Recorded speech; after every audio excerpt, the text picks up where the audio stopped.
नमस्कार, श्रीमती मोहरी देवी तापड़िया कन्या महाविद्यालय के यूट्यूब चैनल में आपका हार्दिक स्वागत है। मेरा नाम है जितेंद्र प्रजापत और हम बीए पार्ट 1 के अंदर आउटपुट डिवाइसेस पढ़ रहे थे। आउटपुट डिवाइसेस के अंदर हमने डिफरेंट टाइप ऑफ मॉनिटर्स देखे थे, मॉनिटर में क्या क्या होती है चीज़ें वो देखी थी। आज हम बात करेंगे कि वीडियो स्टैंडर्ड्स क्या होते हैं। एक जो कॉन्सेप्ट बना हुआ है, जैसे आप अपने फ़ोन के अंदर MP4 चलाते हैं या फिर उसका रेजोल्यूशन होता है, वो किस किस टाइप के होते हैं, HD वीडियो कौन सा कहलाता है, वो हम आज चर्चा करेंगे यहाँ पर। ठीक है, तो इसके अंदर सबसे पहला जो आपका है स्टैंडर्ड, उसे हम क्या कहेंगे, MDA। ये जो स्क्रीन पर अपने देख पाएंगे आप, ये जो चार्ट बना हुआ, ये जो टेबल बनी हुई है, उसी का हम चर्चा करेंगे हम। तो इसके अंदर क्या है, MDA का फुल फॉर्म क्या होता है, monochrome display adapter. Monochrome display adapter, monochrome मतलब जिसके अंदर एक ही रंग हो, है ना। तो इसके अंदर मोनोक्रोम, क्रोम का मतलब होता है रंग, मोनो मतलब एक रंग वाला डिस्प्ले एडेप्टर। तो उसका रेजोल्यूशन क्या होता है, 720, 720 ऐसे और 350 इस तरफ से। जो भी कलर होते हैं इस तरीके से, जैसे 720 इंटू 350 ये मैं लिखूंगा, तो 720 इसको माना जाएगा और 350 यहाँ हम देखेंगे। तो जो भी स्क्रीन बनाता है 720 इंटू 350, ये जो है आपका डिस्प्ले स्टैंडर्ड है, इसका रिजोल्यूशन है। इसके अंदर रंगों की संख्या होती है 1, क्यों, क्योंकि ये मोनोक्रोम है। उसके बाद में क्या है, HGC, Hercules graphics card. Hercules graphics card एक अलग स्टैंडर्ड है, जिसके अंदर रिजोल्यूशन यही होता है 720 इंटू 350। इसके अंदर क्या होता है कि रंग एक होता है, परंतु पहले जो रंग था वो ब्लैक एंड व्हाइट में से एक रंग होता है, पर इसके अंदर जो है अलग अलग रंग हम चूज कर सकते हैं, जिसके अंदर ग्रीन, एम्बर या व्हाइट हम चूज कर सकते हैं। हम हरा वाला रख सकते हैं, हम एम्बर रख सकते हैं, या फिर हम व्हाइट रख सकते हैं। उसके बाद हम बात करेंगे CGA, कलर ग्राफिक्स एडेप्टर। जो CGA था, जिस प्रकार से बिट्स होता है ना, 16 बिट, 8 बिट, 4 बिट, ये जो चीज़ें हैं उनसे रिलेटेड है। ये कलर्स की जो संख्या होती है वो भी इसी प्रकार से होती है। तो इसके अंदर जो था, जो 16 कलर की सहायता से, 16 कलर्स की सहायता से हम इसका यूज़ ले पा रहे थे। इसका जो ग्राफिक्स का जो रेजोल्यूशन था वो 640 इधर और 320 जो था, सॉरी 640 ऐसे और 200 इधर से था। और उसके बाद में आया था EGA, एनहांस्ड ग्राफिक्स एडेप्टर। जो था, ये जो था वो CGA से थोड़ा बेटर था, पर उसके अंदर रेजोल्यूशन जो था उसका बेटर था, 640 इंटू 350 था, 640 इंटू 350 ये इसका रेजोल्यूशन था। इसके अंदर भी कलर्स की जो संख्या थी वो 16 ही थी। उसके बाद VGA आया, जो कि बहुत ही पॉपुलर है, बहुत ही सबसे ज़्यादा चलने वाला जो वीडियो एडेप्टर है वो VGA एडेप्टर होता है। आपने अपने जो स्क्रीन के पीछे इतनी बड़ी एक पिन देखी होगी, वो VGA एडेप्टर ही होता है। और आपके सिस्टम के अंदर जो आज भी सिस्टम बनते हैं उनके अंदर एक VGA एडेप्टर जरूर लगा होता है। तो VGA, वीडियो ग्राफिक्स एरे, इसका फुल फॉर्म भी पूछा जाता है कि VGA की फुल फॉर्म क्या है, वीडियो ग्राफिक्स एरे। अभी हमने जो देखे सब में एडेप्टर नाम लिया, तो ये कंफ्यूजिंग है थोड़ा, तो इसको हमें ध्यान रखना है कि वीडियो ग्राफिक्स एरे होता है इसका, ना कि एडेप्टर होता है। इसका जो रिजोल्यूशन है वो 640 ऊपर से चौड़ाई में और लंबाई में ये 480 रहेगा। इसके अंदर भी कलर्स की जगह जो संख्या होती है वो 16 ही रहेगी। उसके बाद आया QVGA, quarter video graphics array. जो क्वार्टर वीडियो ग्राफिक्स एरे था वो इसका क्वार्टर था, क्वार्टर मतलब 1/4 था। तो इसके अंदर क्या था, जो रेजोल्यूशन था वो बहुत कम था, 320 चौड़ाई में और 240 लंबाई में था, पर इसके अंदर कलर्स की जो संख्या थी वो 256 से ज़्यादा थी, 256 कलर से ज़्यादा थे इसके अंदर। उसके बाद हमने बात की SVGA, super video graphics array. SVGA ये था सुपर वीडियो ग्राफिक्स एरे। इसके अंदर 800 चौड़ाई में, 600 जो था वो लंबाई में था। इसके अंदर भी कलर्स की संख्या 256 थी। उसके बाद ये जो था वो एनहांस होता गया और उसको अच्छा बनाते गए हम। तो इसका क्या था, XVGA, मतलब extended graphics array. Extended graphics array था, इसने एक रिवोल्यूशनरी चेंज किया। इसके अंदर इसने रेजोल्यूशन में भी बदलाव किया, 1024 से 768, 1024 चौड़ाई में और 768 लंबाई में था। और इसके जो कलर्स की संख्या थी वो 65,536, 65,536 जो कलर थे उनका उपयोग हम ले पाए थे। उसके बाद में बात करता हूं SXGA। SXGA क्या होता है? Super extended graphics array. इसका भी जो था वो रेजोल्यूशन बदल गया, 1280 इधर पिक्सल और 1024 लंबाई में पिक्सल थे। इसके भी कलर्स की संख्या वही थी 65,536। और उसके बाद आया UXGA, ultra extended graphics array. Ultra extended graphics array, उसके अंदर 1600 इधर पिक्सल थे चौड़ाई में और लंबाई में 1200 पिक्सल थे। और इसकी भी कलर की संख्या 65,536 थे। ये जो आपकी टेबल है इसको आप याद कर सकते हैं, ये जनरल नॉलेज के लिए, ऐसा क्वेश्चन में कोई पूछा नहीं जाता। इसके अंदर पूछा जा सकता है कि SXGA के बारे में बताइए, तो आपको उसकी फुल फॉर्म लिखनी है, इसका रेजोल्यूशन लिखना है और उसके अंदर कलर्स की जो संख्या है वो याद करनी है। आपको इसके अंदर सबसे इंपॉर्टेंट जो है वो VGA है। VGA को आपको याद करना है, इसका फुल फॉर्म याद करना है। इसका फुल फॉर्म क्या रहेगा? Video graphics array. और इसका रेजोल्यूशन क्या है? 640x480। और इसके अंदर कलर्स की संख्या कितनी है? 16 है। ये हमको याद रखना है। अब जो है आप अपनी स्क्रीन पर देख पाएंगे कि अलग अलग जो लोकप्रिय रेजोल्यूशन है वो कौन कौन से रेजोल्यूशन है जिसके बारे में हमने चर्चा की है अभी। तो ये जो है वो एक तरीके से रेजोल्यूशन है। इस चार्ट को भी आप देख सकते हैं कि कौन किस प्रकार से बड़ा या छोटा है। इसको देखने से आपको समझ में आएगा। देखो आप इसके अंदर की छोटा, सबसे जो छोटा है वो VGA है, उसके बाद SVGA है, उसके बाद XGA है, इसके बाद मैकिंटोश जो एप्पल का जो लैपटॉप आता है उसका जो है वो है। ये पुराने ज़माने की चीज़ें दी गई है। अब तो रेजोल्यूशन बहुत भी अच्छा आने लगा है। जैसे हम बात करते हैं HD, फुल HD, 4K। तो इसके अंदर क्या होता है? इसके अंदर क्या होता है? 1080 होता है इसके अंदर होता है 720p, ठीक है। और इसका होता है 1080x4p। ये आपका इसके अंदर चलता है। जैसे ये हो गया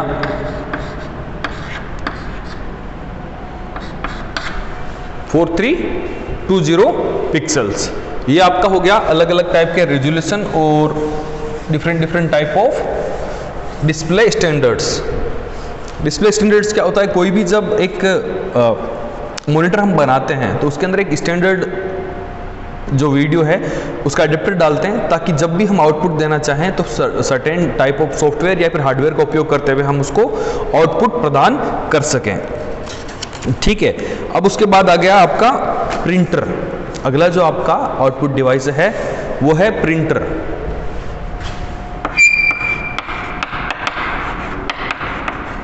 जैसे कंप्यूटर होता है कंप्यूट प्लस ER, वैसे ही प्रिंट प्लस ER को क्या कहते हैं? प्रिंटर। प्रिंटर क्यों कहते हैं इसको? क्योंकि ये प्रिंट निकालता है। क्या निकालता है? ये प्रिंट निकालने का काम करने वाले को हम प्रिंटर कहते हैं। कंप्यूट करने वाले सिस्टम को हम क्या कहते हैं? कंप्यूटर कहते हैं। इसका मतलब ये प्रिंट निकालता है। प्रिंट निकालने का मतलब क्या हुआ? ये हार्ड कॉपी आपको देता है। अभी तक जब हम बात कर रहे थे तो उसका मतलब ये था कि आपको एक सॉफ्ट कॉपी प्रदान होती है। एक सॉफ्ट कॉपी आप अपनी स्क्रीन पर देख पाते हो, पर जैसे ही आपको चाहिए कि आप हार्ड कॉपी आप अपनी बुक की तरीके से या फिर एक फोटो कॉपी की तरीके से या फिर एक पन्ने पर आप अपना डेटा चाहते हैं तो आपको एक प्रिंटर की जरूरत पड़ती है। प्रिंटर कितने टाइप के होते हैं, किस टाइप के होते हैं, ये सारा कुछ आपके सिलेबस में दिया गया है। चलिए अपन पढ़ लेते हैं। प्रिंटर एक हार्ड कॉपी आउटपुट डिवाइस है। हार्ड कॉपी जैसा कि मैंने बताया कि पेपर पे लिखा आता है उसके अंदर। इसकी सहायता से कागज या अन्य वस्तु जैसे प्लास्टिक शीट या फिर टेक्स्ट ग्राफिक्स को प्रिंट किया जा सकता है। जैसे आप फोटो भी प्रिंट निकालते हैं, जैसे आप आपके नोट्स जो है उनका भी प्रिंट निकालते हैं। आजकल आने वाले प्रिंटर में pen drive, memory card, digital camera, scanner आदि को सीधे से जोड़कर और आजकल तो वाईफाई से जोड़कर भी सीधा उनको प्रिंट निकाला जा सकता है। कुछ प्रिंटर के अंदर जो होते हैं उनको मल्टीपल डिवाइस कहते हैं, मल्टीफंक्शन प्रिंटर्स कहते हैं या फिर ऑल इन वन प्रिंटर्स कहा जाता है। उसके अंदर स्कैनिंग और फैक्स की सुविधा भी उपलब्ध होती है। आजकल हम फैक्स बहुत कम यूज़ लेते हैं जनरल लाइफ में, तो उसके अंदर स्कैनिंग और प्रिंटिंग की दोनों की सुविधा उपलब्ध होती है या फोटोकॉपी की सुविधा उपलब्ध होती है, उसे ऑल इन वन प्रिंटर कहा जाता है। और इनको हम मल्टी फंक्शन प्रिंटर भी कहते हैं। जो प्रिंटर जो होते हैं वो दो टाइप के होते हैं, इम्पैक्ट प्रिंटर और नॉन इम्पैक्ट प्रिंटर। इम्पैक्ट क्या होता है, जैसे मैंने यहाँ पर आया और मैंने ये मारा, हाँ एक ऐसा किया तो ये इम्पैक्ट पड़ा उसका। जैसे मैं किसी चीज़ के बारे में ये ऐसे मैंने बनाया तो मैं ऐसे ऐसे ऐसे ऐसे करके बनाऊंगा, तो इसे कहते हैं हम impact printer. Non impact printer क्या होता है, जिसके अंदर आपको किसी चीज़ का प्रहार करने की जरूरत नहीं है, किसी चीज़ को ठोकने की जरूरत नहीं है, तो सीधे से प्रिंट हो जाता है, उसे हम कहते हैं नॉन इम्पैक्ट प्रिंटर। चलिए अपन समझते हैं। इम्पैक्ट प्रिंटर्स में कागज से पहले एक रिबन लगा होता है। जैसे हम समझेंगे कि ये एक कागज है जिसके ऊपर प्रिंटिंग हमें चाहिए, तो यहाँ पर एक रिबन लगा होगा, ठीक है, यहाँ पर एक रिबन लगा होता है। इस रिबन पर प्रिंटर के हेड या हैमर द्वारा चोट करके इच्छित कैरेक्टर या आकृति को प्रिंट किया जा सकता है। कैसे, जैसे मैं बात करता हूँ, यहाँ पर मेरा ए का जो है वो हेड बना हुआ है, यहाँ पर ऐसे ए बना हुआ है। जैसे ये यहाँ पर टच करेगा तो ये क्या होगा, ए यहाँ पर आके लगेगा, इसके ऊपर शाई लगी हुई है तो वो शाई क्या होगी, यहाँ पर आके प्रिंट हो जाएगी। तो इसे हम क्या कहते हैं, इम्पैक्ट प्रिंटर। जैसे बेसिकली मैं इस चीज को समझूं कि जैसे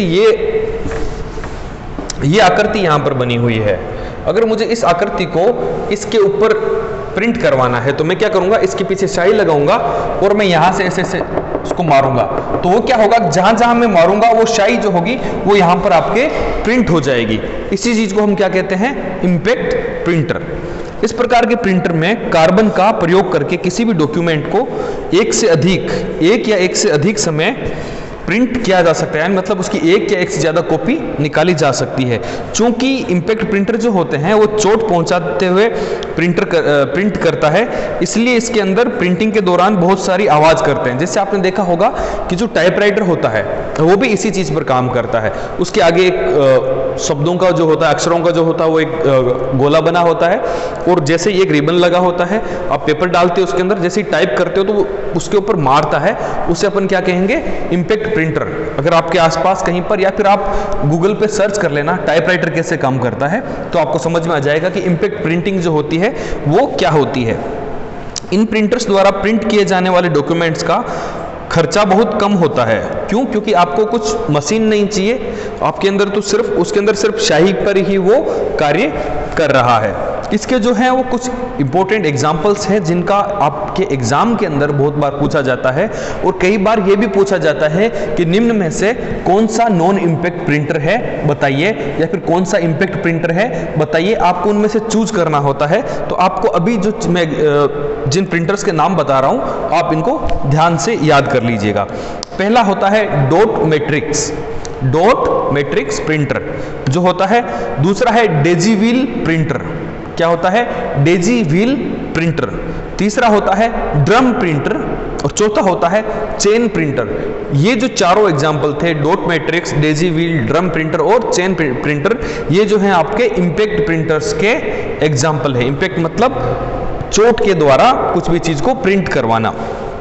उसके बाद में आता है non impact printer. Non impact printer क्या होता है, इस प्रकार के प्रिंटर में प्रिंटिंग के लिए इंकजेट मतलब जो, जैसे यहां पर मेरे को कुछ प्रिंट करवाना है तो मेरे सामने क्या होगा कि एक ऐसा निशान बना होगा। अब मैं यहां पर इंक का जेट करूंगा, जेट मतलब स्प्रे करूंगा, तो इसमें क्या होगा कि यहां वाली जो इंक है वो तो आगे लगेगी नहीं, बट इनके बीच में से जहां जगह है उसके बीच वाली जो जगह होगी वहां पर जाकर वो कुछ प्रिंट कर देगा। तो जैसे मुझे ए बनाना होगा तो मुझे ए का एक होलो बनाना पड़ेगा ऐसा।